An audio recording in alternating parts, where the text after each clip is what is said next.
सीताराम सीताराम राधे श्याम राधे श्याम राधे श्याम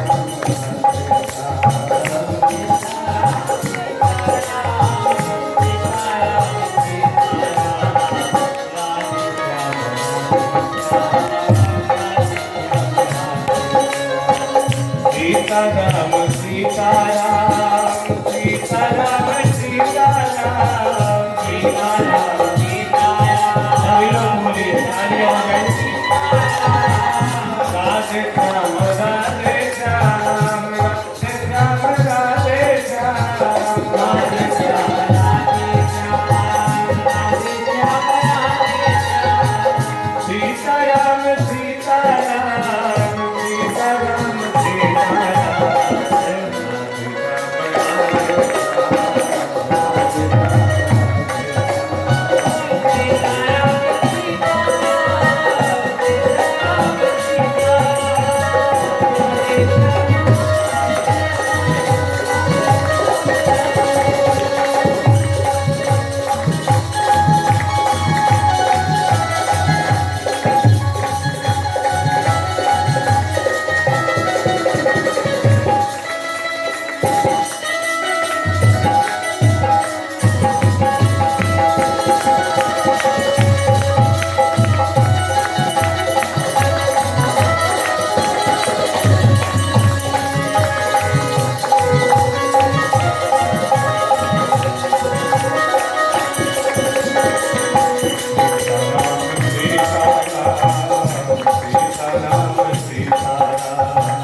का नृत्य चल रहा था। उसी समय अस्थि और प्राप्ति विधवा के भेष में सफेद साड़ी पहने हुए, केस खुले हुए, वैधव्य भेष में पहुंची। अस्थि और प्राप्ति तो ऐसा देख करके पूरी सभा सन्न रह गई, स्तब्ध हो गई। बजाने वालों के हाथ से बाजे छूट गए और नर्तकियां खड़ी हो गई। हे महाराज, ये क्या अस्थि और प्राप्ति वैधव्य भेष में? इसका मतलब क्या? हमारे महाराज दामाद कंस नहीं रहे क्या? कंस जैसा महावीर, महाभट, महाबली जरासंध सिंहासन से खड़ा हो गया, आगे बढ़ के अपनी बेटियों को, रोती हुई बेटियों को गले लगाया, पूछा किसने ये सब किया है? कौन है? किसकी सामत आई है? किसने अपने वंश का विनाश कहा है? बेटियों ने संक्षेप में ही सब कथा बखानी, संक्षेप में पूरी कथा कही और कहने लगी, पिताजी पिताजी, ना कुछ यहीर के दो छोरे, बलराम कृष्ण कहलाते हैं।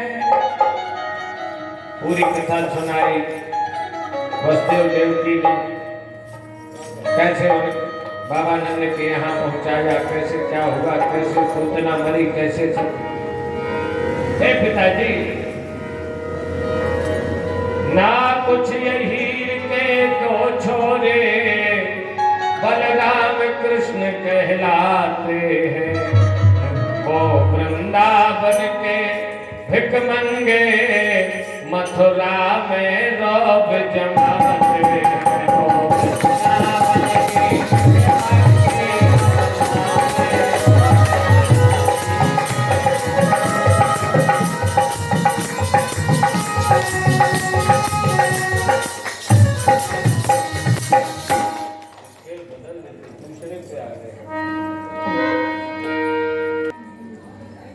रग फड़क उठी भुज तमक उठे, रग फड़क उठी भुज तमक उठे, और कड़क कर जरासंध बोला। तलवार निकाल ली, तलवार हवा में लहराई। रग फड़क उठी भुज तमक उठे, और कड़क कर जरासंध बोला। आई ताल का है, तूने मौत का द्वार खोला है। काल बचा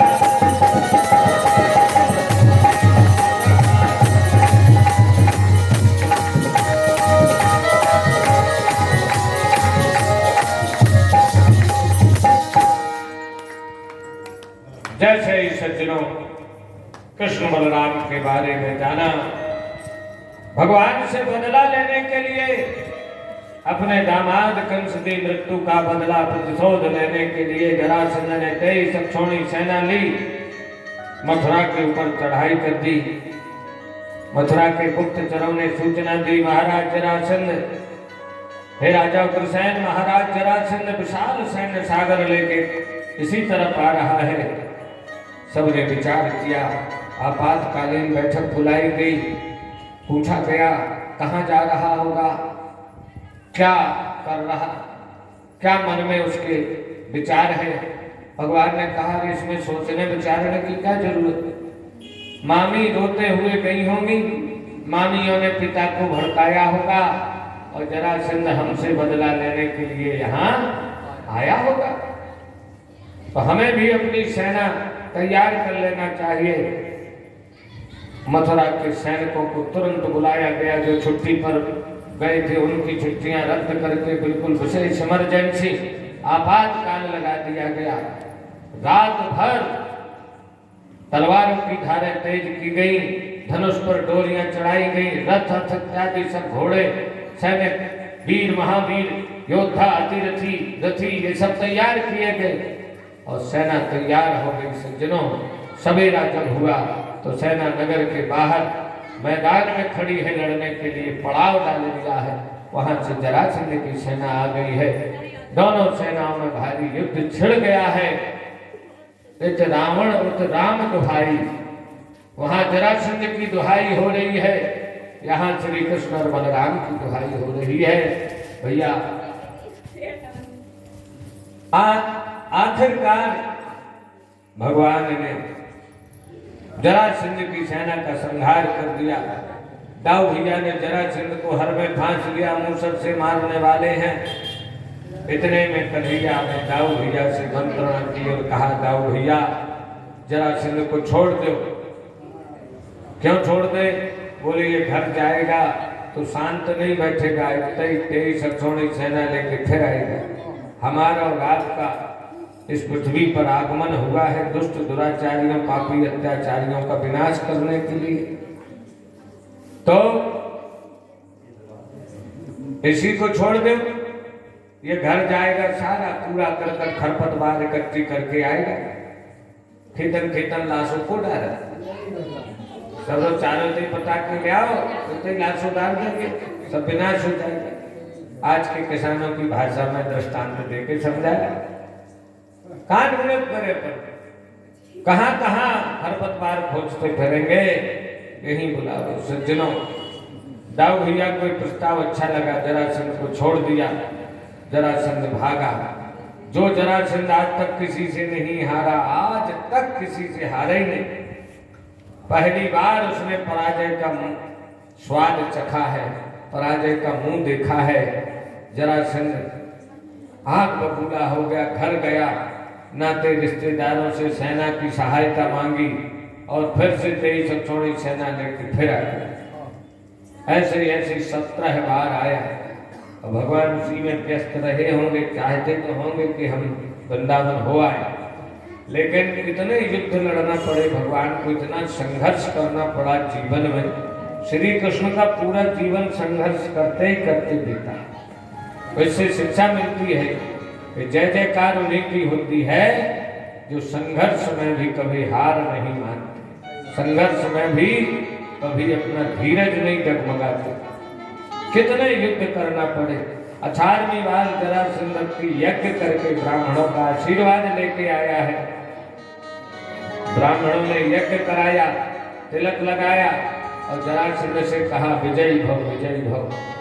जरासंध ने केवल 10-10 रुपया के पांव पड़े ब्राह्मणों को, कहा ये तो वानगी है, छूटे नहीं पड़ेगा, सो दे रहे थे पैसा, हम जीत गए जीत गए फिर लौट के आएंगे तो इतनी दक्षिणा देंगे, इतनी दक्षिणा देंगे तो फिर तुम्हें कभी किसी यजमान के यहाँ कर्मकांड करने की जरूरत नहीं पड़ेगी। लेकिन हे ब्राह्मणों, यदि हार गए, जय जय श्री राम, विराजिए हो, बाकी बिहारी कृपा करें, रक्षा करें, विराजिए। यदि हार गए तो याद रखना, अभी हवन तुमने कराया है, अब हवन हम करेंगे। इसका अर्थ समझे फूफा जी? जरासंध क्या कह रहा है? धमकी दे रहा है ब्राह्मणों को, जीत गए तो बहुत दक्षिणा, प्रचुर धनराशि, पुष्कल धनराशि मिलेगी, और यदि हार गए तो तुम्हारे मुंड काट काट के हवन कर देंगे। ऐसे अब ब्राह्मण कांप गए और यज्ञ मंडप में भगवान के पास गए। हे भगवान, हम तो ब्राह्मण हैं, अपना तो कुछ रहता नहीं, आप ही के भरोसे यजमान को आशीर्वाद दे देते हैं। आप ही के भरोसे आलम्बन ले लेते, उनकी आड़ लेके और आशीर्वाद देते, और ब्राह्मणों का पेट पालने को वही परमात्मा उनके वचन की लाज राख देते। यजमानों को ब्राह्मणों पर विश्वास हो जाता, और ब्राह्मण इस तरह से पलते थे। पहले बहुत गरीब होते थे ब्राह्मण, बहुत गरीब। पुरानी कथाएं देखना, सब में यही निकलेगा, एक गरीब ब्राह्मण था, एक गरीब ब्राह्मण था। तो क्योंकि ब्राह्मण पहले कुछ रखते नहीं थे, खेती पाती करते नहीं थे, जमीनें उनके नाम पे होती नहीं थी, झोली मांगते थे, यजमानों ने जो दे दिया उसी से अपना घर परिवार चलाते थे। बड़ी गरीबी होती थी। धन से तो गरीब होते थे, लेकिन भजन से बहुत धनी होते। आज उल्टा हो गया है, अब भजन से गरीब हो गया है ब्राह्मण, धन भले ही बढ़ गया है। भैया कथा आती है, जब ब्राह्मणों ने परमात्मा से प्रार्थना करी, है प्रभु हमारे वचन की लाज अब आपके हाथ है, कृपा करो बांके बिहारी। 18वीं बार जब जरासंध आया तो ब्राह्मणों के प्राणों की रक्षा करने के लिए भगवान जरासंध से हार गए। कैसे हार गए? कालियाबन आया मलेच्छ लेके, श्री कृष्ण कालियाबन का युद्ध हुआ। कालियाबन के 3 करोड़ मलेच्छों को भगवान ने एक ही बाण से धराशायी कर दिया। कालियाबन भगवान को पकड़ने के लिए दौड़ा, भगवान युद्ध का मैदान छोड़ के भाग गए। भागते भागते मुचकुंद की गुफा में पहुंचे, अपना पीतांबर मुचकुंद को उड़ाया और भीतर जाके अंधेरे में खड़े हो गए। कालियाबन दौड़ते दौड़ते गया, आओ देखा न ताओ। उसने सोचा कि यही श्री कृष्ण है, यहाँ थक के हार के सो गया है, तो लात मार दी। वो कृष्ण नहीं थे, वो थे राजा मुचकुंद, सतयुग से सोए थे। भगवान ने कहा इस बहाने मुचकुंद को जगा भी दें, और कालियाबन की मौत मुचकुंद की गुफा में लिखी थी वहीं, भगवान दौड़ाते दौड़ाते वहां ले भी गए। कालियाबन को भस्म करा दिया, मुचकुंद को वरदान दिया, और लौट के भगवान युद्ध भूमि में आए तो बलराम जरासंध से युद्ध कर रहे हैं। बलराम सोच रहे हैं कि अब की बार ना जाने ये जरासंध कौन सी बूटी पी के आ गया, कौन सा कवच लेके आ गया, जिसको मैंने 17 बार हराया, लगता है अब ये हमें हरा देगा, मुझे बंदी बना के ले जाएगा। इतने में श्री कृष्ण आए और दाऊ भैया से कहा, दाऊ भैया इससे मत लड़ो, अब इससे जीतना मुश्किल है। क्यों? दाऊ भैया बोले जब 17 बार हरा दिया तो 18वीं बार भी हरा देंगे। बोले 17 बार की बात और थी, अब की बात और है। अब की बार ये धर्म कर्म करके आया है और धर्म का बल इसके पास है, इसलिए अब तो हराना मुश्किल है। तो दोनों भाई रथ से कूदे और भाग गए। युद्ध के मैदान से भागना वीरों को शोभा नहीं देता, लेकिन समर्थ को नहीं दोष गुसाई भगवान जो करे सूर्य की लीला। प्रवर्षण नाम के पर्वत पर चढ़ गए। एक लीला इसकी पहले और हुई। ये दो शत्रुओं की सेना ने जब नगर को घेरा तो द्वारका को रातों रात विश्वकर्मा भगवान और उनके पूरे परिवार परिकर की मदद से समुद्र के भीतर मथुरा की प्रजा, गौएं, बछड़े, गोपबाल सबको द्वारका नगरी में बसा दिया। एक ही रात में ये कमाल हो गया, द्वारका नगरी बस गई और धमाल हो गया, कमाल हो गया। विश्वकर्मा भगवान ने जब ऐसा अद्भुत अचरज भरा काम किया, भगवान बांके बिहारी ने धन्यवाद दिया और कहा कि तुम्हारी परिवार और परिकर और आगे की आने वाली पीढ़ियां हैं, तुम्हारे जो वंशज हैं, उनको वरदान है कि एक ना एक ऐसी टेक्निक उन्हें दी जाएगी तो उसी से वो अपनी रोजी रोटी पाल लेंगे।